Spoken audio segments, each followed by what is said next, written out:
नमस्कार, मैं हूं दुष्यंत कुमार और आप देख रहे हैं TV9 भारतवर्ष का यूट्यूब चैनल। पैसा चाहिए, तुरंत चाहिए और कोई आसान तरीका भी मिल जाए तो इसका सबसे पहला जवाब जो हमारे जहन में आता है वो है पर्सनल लोन। लेकिन कई बार पर्सनल लोन की एप्लीकेशन रिजेक्ट हो जाती हैं और आपको इमरजेंसी में पैसा नहीं मिल पाता। लेकिन ऐसा होता क्यों है? ऐसी कौन सी गलती है जो आप पर भारी पड़ती है? यही आज इस वीडियो में जानेंगे। तो इसका मोटे मोटे 4 कारण हैं। पहला कारण है पुराना बकाया। अगर आपने कोई पुराना लोन लिया है और उसे अब तक नहीं चुकाया है तो आपका आवेदन खारिज हो सकता है। साथ ही अगर आपने कोई लोन लिया है लेकिन ऐसा किया कि किस्तें नहीं भर पाए या बीच बीच में मिस हो गए तो भी आपकी एप्लीकेशन रिजेक्ट हो सकती है।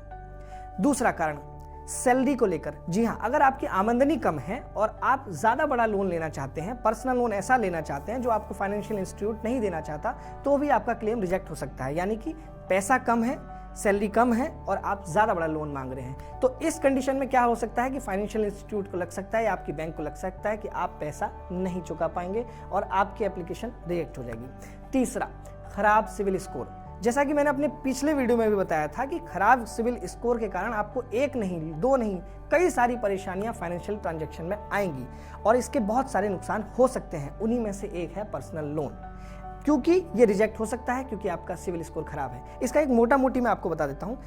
सिविल स्कोर की जो रेंज होती है वो होती है 300 से 900 के बीच में। इसी पैमाने पे आपका आकलन किया जाता है। आमतौर पर बैंक 700 तक के सिविल स्कोर को एक्सेप्ट कैटेगरी मानते हैं, मतलब आपका लोन रिलीज हो सकता है। लेकिन इसको आसान भाषा में समझेंगे तो क्या होगा, 0 से 600 तक का स्कोर जो होता है उस पर आपकी एप्लीकेशन रिजेक्ट हो जाती हैं। 600 से 700 बीच के जो बीच में जो आपकी सिविल स्कोर होता है उस पर कुछ बैंक सोच सकते हैं कि आपको लोन दे दें, लेकिन ये उनके ऊपर है।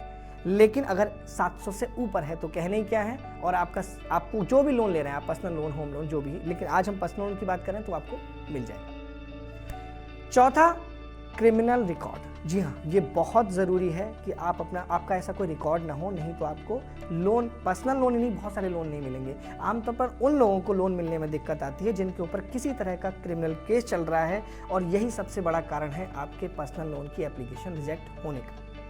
तो ये तो मैंने आपको बताया कि आपका क्लेम रिजेक्ट क्यों हो सकता है, लेकिन फिर भी मैं आपसे एक रिक्वेस्ट करूँगा, आपसे की विनती करूँगा कि पर्सनल लोन सिर्फ मजबूरी में ही लें। क्योंकि जिस हिसाब से आपको पर्सनल लोन के कॉल्स आते होंगे, आपको बैंक ऑफर करते होंगे, रोज़ 2-4 तो मैं ही रिसीव करता हूँ, आई होप कि आपको भी आते होंगे, तो इसमें सबसे ज़्यादा फ़ायदा उन्हीं बैंकों का है जो आपको पर्सनल लोन ऑफर करते हैं, क्योंकि इस पर होती है बहुत ज़्यादा बड़ी ब्याज और जो आप चुकाने में कभी कभी असमर्थ हो जाते हैं। और आजकल पर्सनल लोन रेवड़ी की तरह बांटे जाते हैं क्योंकि इससे होती है बहुत ज़्यादा कमाई। और आपसे मैं रिक्वेस्ट कर रहा हूँ कि इस तरह के लोन से प्लीज़ बचें और फाइनेंशियल आफत आपके लिए इससे खड़ी हो सकती है और इससे आपका सिविल स्कोर खराब हो सकता है। तो इसलिए भैया ज़रा बचें। और लोन की बीमारी तो वैसे भी बुरी है। ऐसे ही नफ़ा नुकसान से जुड़े वीडियो और रुपये पैसे से जुड़े वीडियो देखने के लिए हमारा यूट्यूब चैनल TV9 भारतवर्ष देखते रहें, लाइक करते रहें उसको और सब्सक्राइब करते हैं। नमस्कार।